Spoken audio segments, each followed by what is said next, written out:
I was robbed on my way to the UK.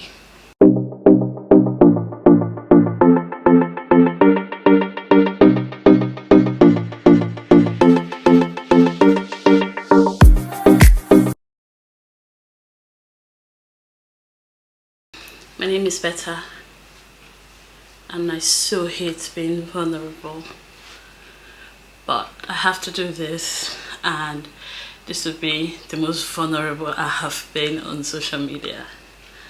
So here goes nothing.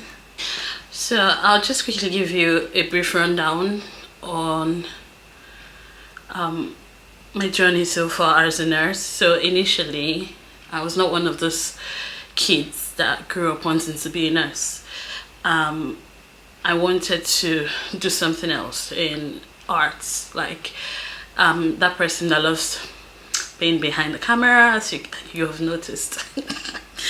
And I actually wanted to sing, but my parents didn't think singing was a career as at that time. Maybe now they would have thought differently, but well, anyways, they thought it was more of a hobby for me and encouraged me to pursue it as a hobby, not essentially as a career path. So I was yanked into science class, but I survived because as at that time I loved chemistry. I don't know how it's possible to love the arts and love chemistry at the same time, but in my case that was it.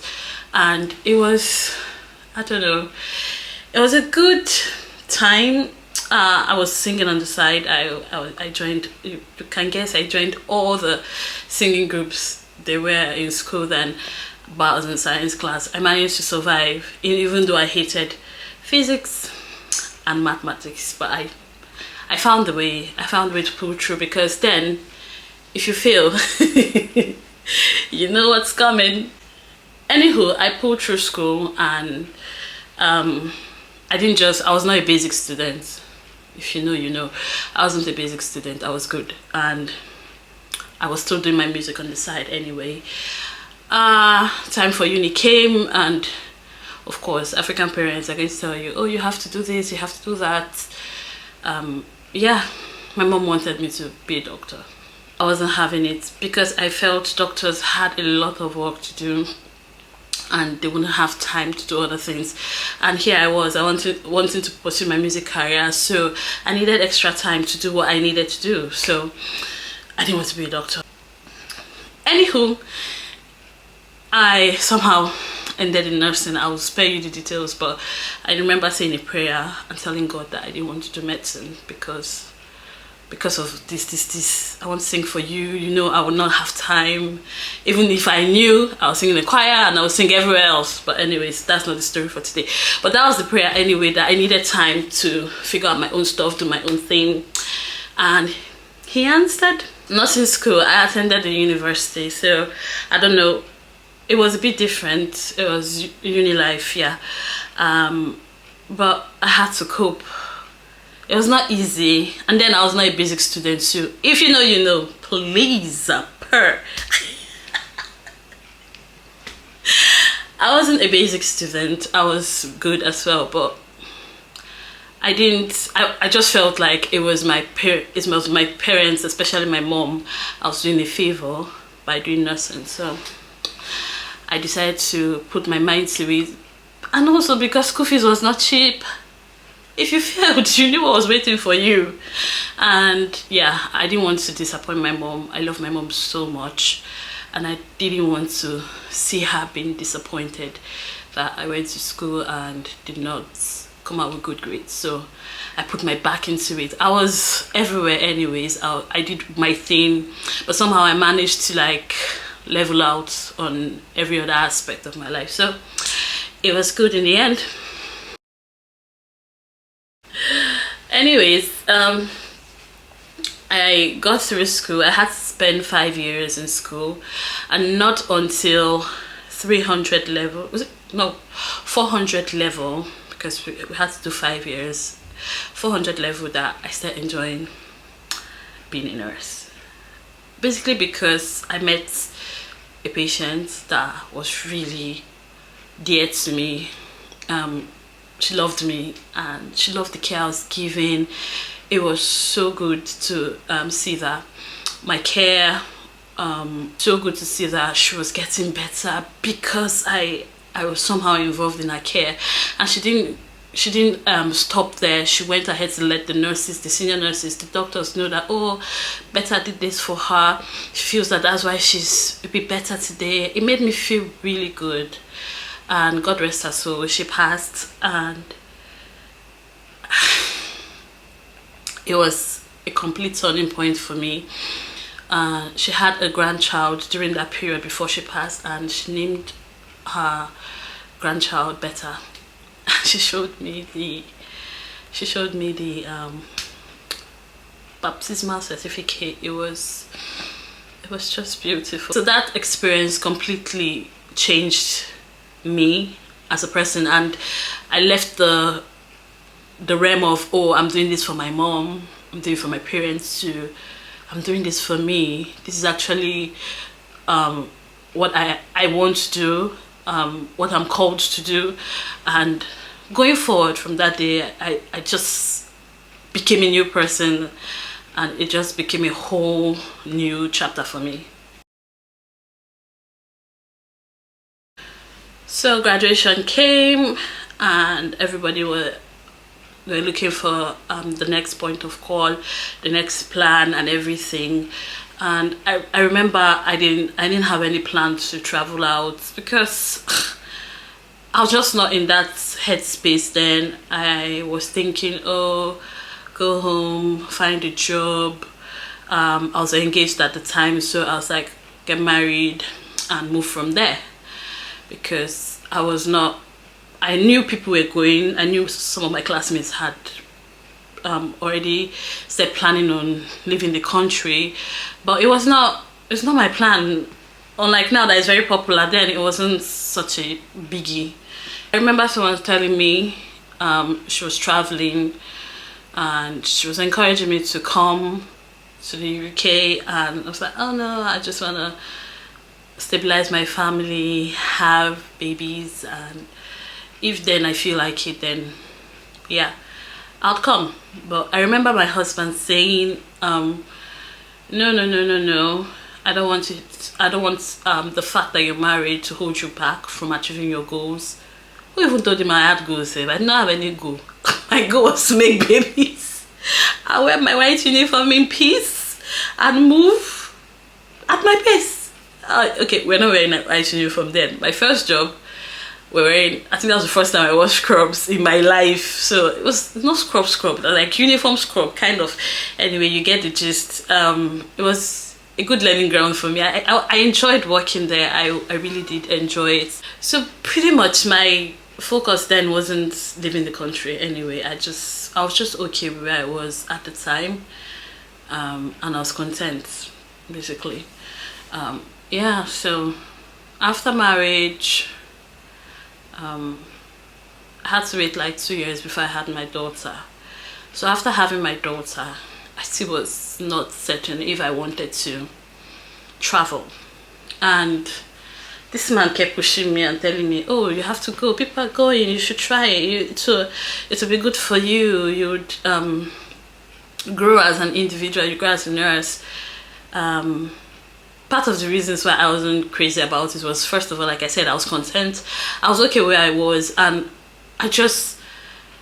I'm not that kind of person that I'll just launch into the deep like that, like so adventurous. I was adventurous, no doubt, but not in that regard, because it meant leaving everything I knew, leaving everyone I knew and everyone I loved, and going somewhere where I didn't know anybody.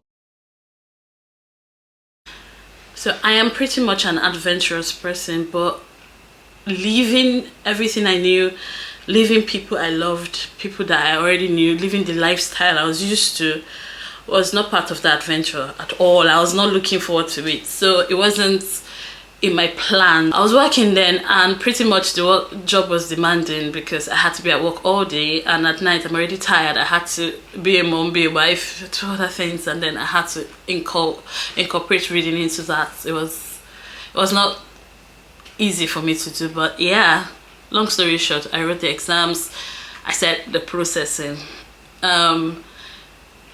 He actually paid for the IELTS because I was not willing. I was always giving excuses and saying, oh, this is why I shouldn't do it.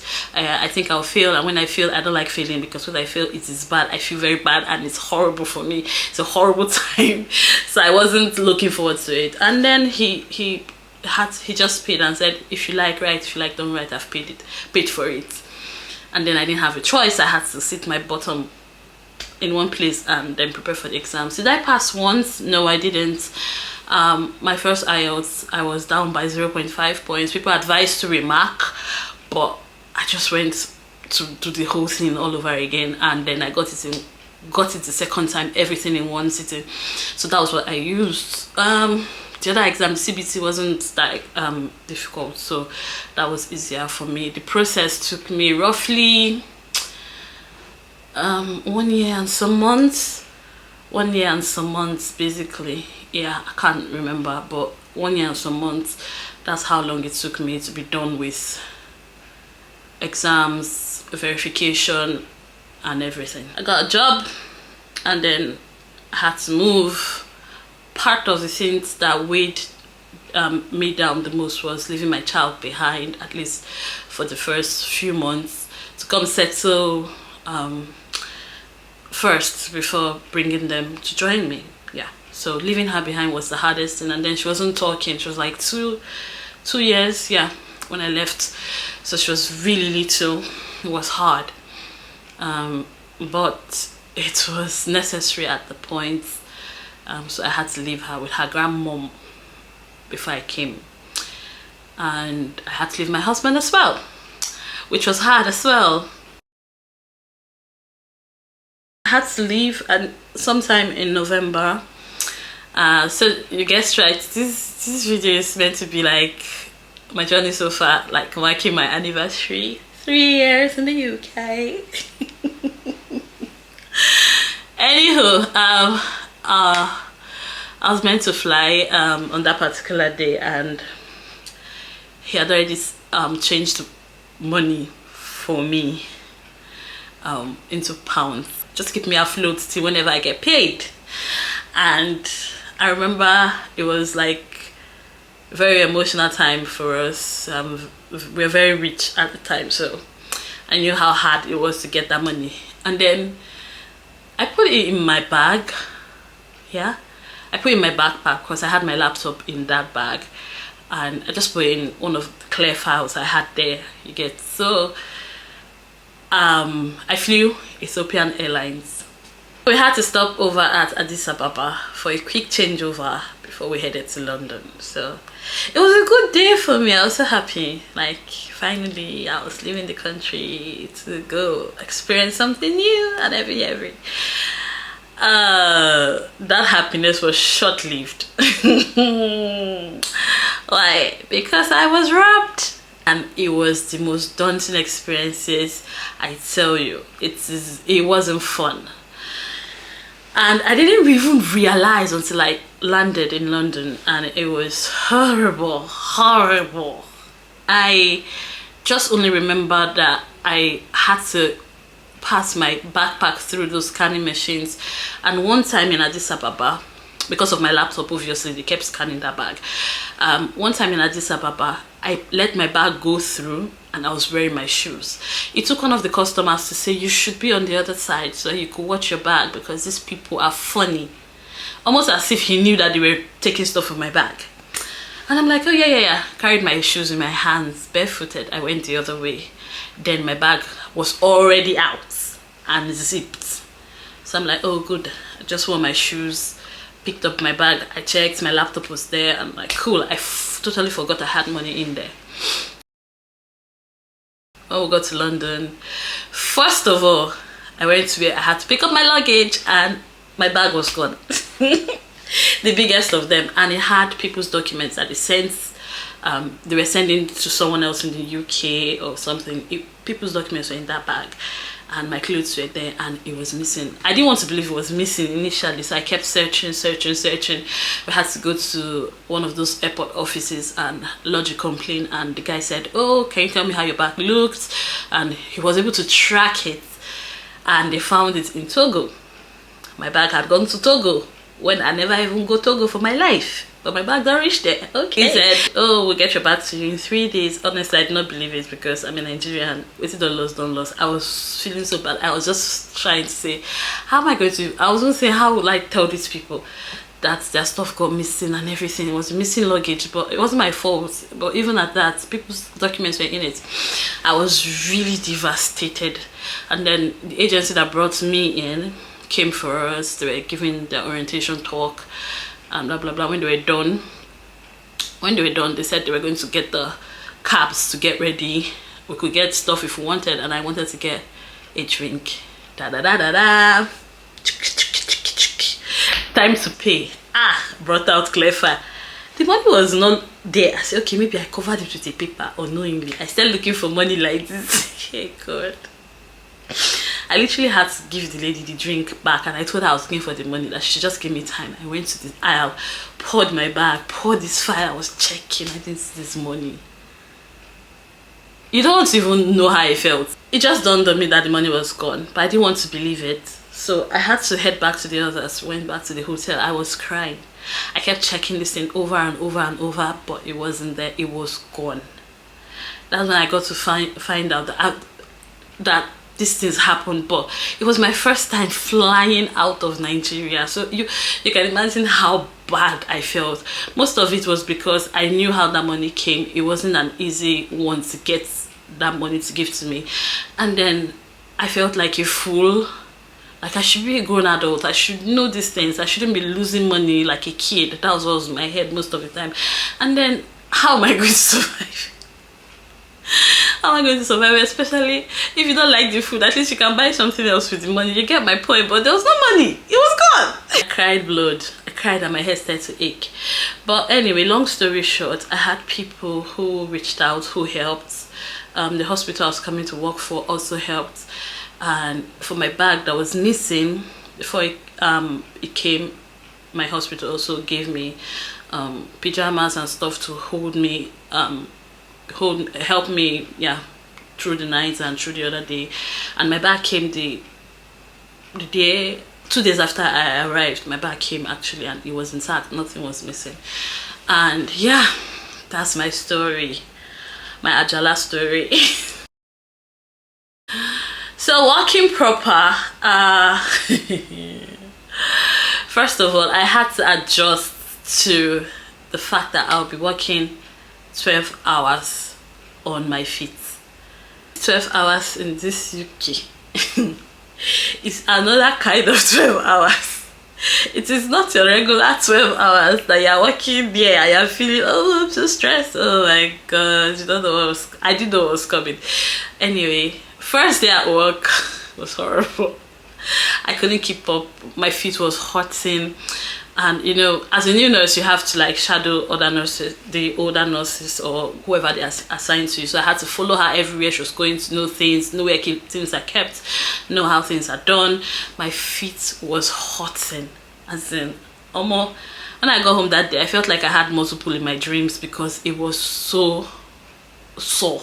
Aside work, I had to also learn, unlearn, relearn. You get my point, because that's the only way you can adapt. You have to drop whatever you think you know and try to understand what's happening around you and try to unlearn the wrong things you already know and relearn new things. Yeah, so I had to learn the culture, and I came in November, so it was really cold as at that time. Know how to dress, know how to layer, know what to wear, know what to buy. You get my point. So I qualified here 3 years ago. Obviously you have to come after all the exams in Nigeria. You still have to come do another exam here to qualify to be a nurse. The experience was wild. I enjoyed classes because I had one more reason to dress up, so it was a good time. It was good, yeah.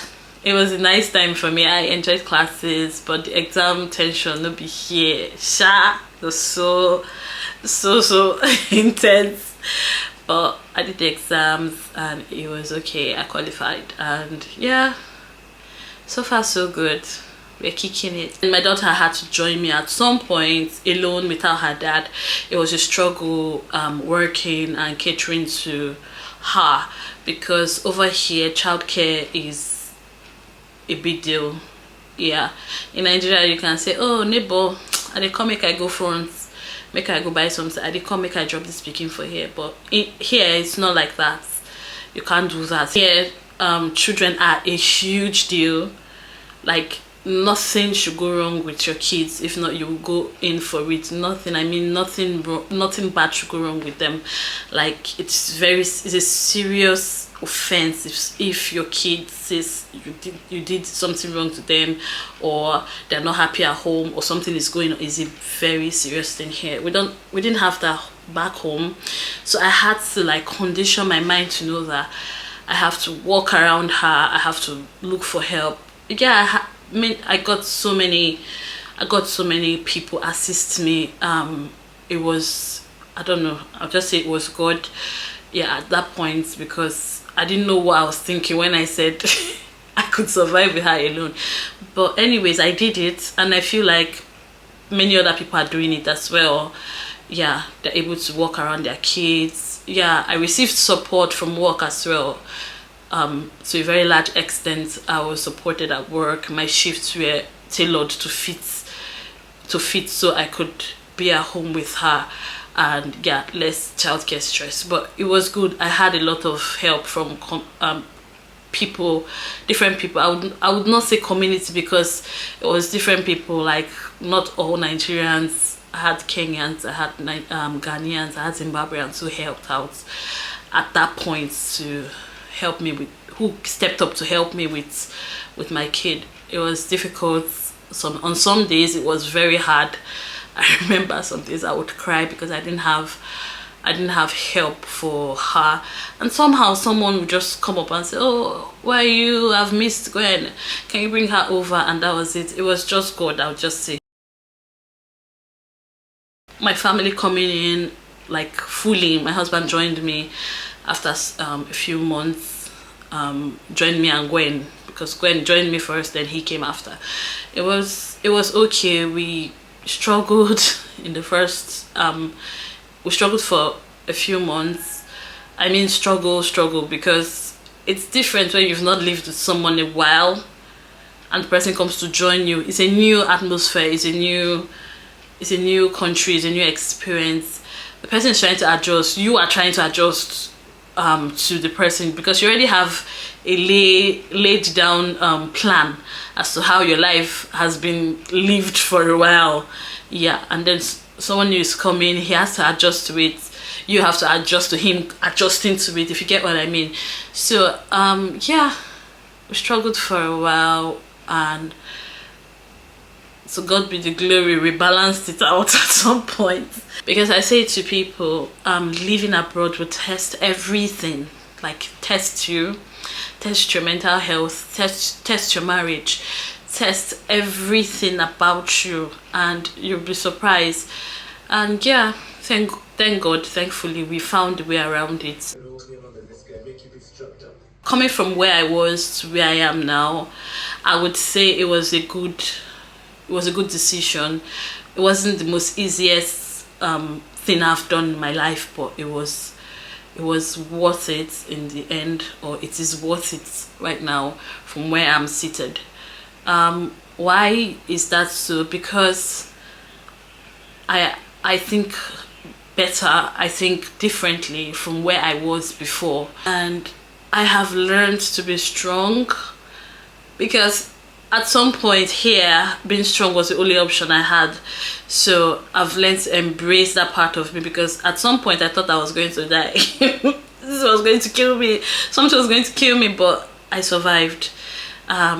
Being in the UK has opened my eyes to a lot of things, and I'll just quickly take you back.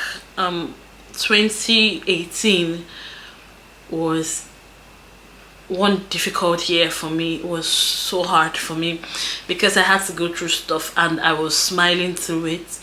It was so hard, and it's not an experience I would wish on my worst enemy, because many people saw me smiling, but I was dying inside. I was depressed. I had a lot of stuff going on with me in 2018 at some point. And I remember a service I attended. I will never forget what the pastor said. He said, God is letting you go through it, not because he hates you, but because tomorrow you will have the experience to tell someone that, yeah, I went through the fire, I went through the worst time of my life, and God showed up. You would be a source of inspiration to that person because God lets you go through it. He can move mountains, he can move anything to get you out of it immediately, but he's letting you go through the experience. He's letting you experience the experience so that tomorrow you can tell someone, yeah, you won't die because I went through it, and I'm standing here and I'm telling you that you'll make it through. Someone recently said to me, how do you do it? How did you survive? And I said to her, God let me go through it so that I can stand here and tell you that you'll be fine, and you'll go through it, and you'll be okay in the end, and you'll live to tell someone else the same story. I've gone through a lot here, and I have managed to survive, and I'm still standing on my feet. That's why this 3 years anniversary thing is an emotional roller coaster for me. I don't think I'll change anything because I'm one person that believes that my experience is shaping me, and they make me who I am today, or they have made me who I am today. So I wouldn't change anything. I wouldn't change anything. Rather, I'm looking forward to more adventures. Talking about how much I've improved from when I first got here till now, I would say a lot, because my confidence level now is up here. Like, I'm talking about as a nurse, yeah, even as a person. Another benefit the UK gave to me as a nurse, it's opened me to more opportunities. The idea that I can be anything I want to be if I put my mind to it. Yeah, this works. This is real. You can ask any nurse in the UK. It is real. If you decide that, oh, you don't want to be here anymore, you want to live here and go to another country, it is easier for you because you've practiced here. You get the opportunities are endless. If you decide to stay here, you can advance your career. You can decide to do something else aside bedside, because it was in the UK I found out that there are a lot of things to do as a nurse. There are different kind of nurses. There's headache nurse, there's sleep nurse, there's gastrointestinal nurse, there's respiratory nurse. The list is endless, so you can actually diversify. You can do anything. It's not just one way. It's not just adult nursing, matron, CNO, and that is it. No, you can diversify. You can even be a project manager nurse. Yes, I recently found out that you can be a data analyst as a nurse and everything. Yeah, there's so many things you can do as a nurse, and here you are open to that opportunity. And your mindset is changed that, oh no, I don't have to go down the normal route. I can always, go somewhere else if this doesn't work out. So it's improved my interpersonal skills, it's improved my nursing skills, and as per being confident as a person, I think the UK just opens you up to a lot of to different parts of you that you never thought existed, basically because it's a no judgmental zone when it comes to the way you carry yourself, what you love. For example, I can wear my piercings to work, I can wear different colors of wigs to work, and nobody bloody cares. But in Nigeria, you know go try them. You know go try them. First of all, why do you have piercings on your nose as a married woman? That's number one. So I think coming here has just opened me up to a lot of to different parts of me that I didn't know existed. I always loved to look good back in Nigeria, yeah, but there are some things I was restricted to wearing because I was a married woman, or I am a married woman. But here nobody cares. I've always loved piercings, to be honest, but like I said, you're restricted. Okay, they just let you be you, do you. And yeah, I've embodied that, and it's really helped me as a person. I now see myself as someone that loves herself a lot, and I'm confident in myself, and I'm confident in my skin, and I really don't care what people think about me at this point. That's where I'm at now. I let myself unlearn, relearn, yeah, and also learn. So it has really improved my perception about myself and my self-awareness, basically. Yes, if you're thinking, should I take the leap, should I do it? Yes, the answer is yes, do it. Okay, do it. And it's like every other thing in life, you're unsure most times, but if you don't take the leap, how would you know? Yeah, what if I fail? What if you don't? What if I fall? What if you fly? Like, just get ahead, do it. What is next? I'm just taking life as it comes. No pressure, just taking it as it comes, giving myself grace and not forcing things, embracing my journey, and just living the life and being present. Basically, that's where I'm at now. My last words, I would say, wherever you are now is God's plan. Love yourself. I don't know how you expect people to love you when you don't love yourself, but love yourself first. Secondly, place a huge value on your mental health, because relocating, first of all, is not easy. Living where you're not used to, with different things going on, is not easy. Invest in yourself. Invest in yourself. Don't think that working is that's the only way out. Yeah, it's good to make money, it's good to work and everything, but take out time for yourself. Take care of yourself, look good, feel good, and protect your peace, protect your mental health. I'm telling you, there's a thin line between being sane and insane. You get my point? If you live in the UK, you would understand what I'm saying. And for those who are planning on relocating, this is not only UK, anywhere you're going, just protect your mental health, because at this point in your life, you are making decisions by yourself. There's no parent to help you make any decision, no spouse to help you make decisions. It is just you making your decisions and hoping that you are making the right ones. And you are dealing with people. Relationships are hard at work, outside work, anywhere. Right about now, relationships are complicated, and you think, oh, I'm so strong, I can figure out anything. I just pray you don't get into situations that will make you doubt yourself or make you feel some type of way. I tell you, dealing with people is the most difficult thing, and as a nurse, you will deal with people whether you like it or not. So make sure to protect your personal peace and your mental health. Push yourself, but don't push too hard. Give yourself some grace. A lot of people are going to climb the ladder. A lot of people are going to go higher than you. Don't compare your journey to another person's own. Oh, this person is buying a house, this person has a car, this person has their life figured out. You'll be surprised that person is going through another level of shit, while you are here comparing your own with another person's own. Comparison is a thief of joy. Be happy with where you are. Be grateful for what you have.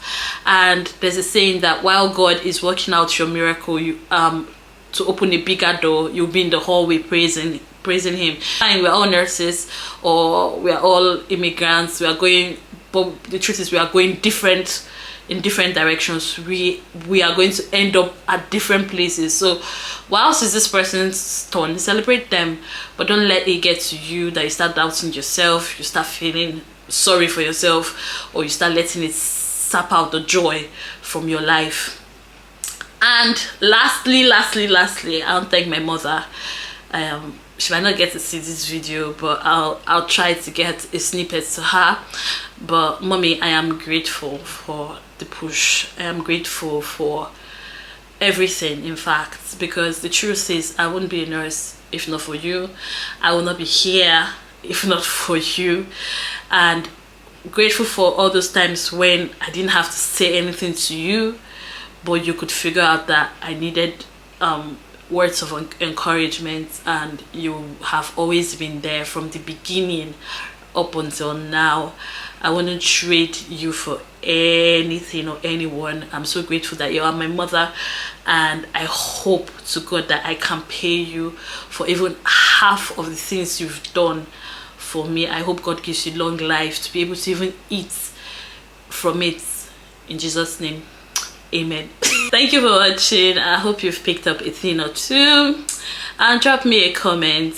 For those already in the UK, drop me a comment and tell me what were your challenges relocating, and how have you been able to navigate. We could learn from you as well.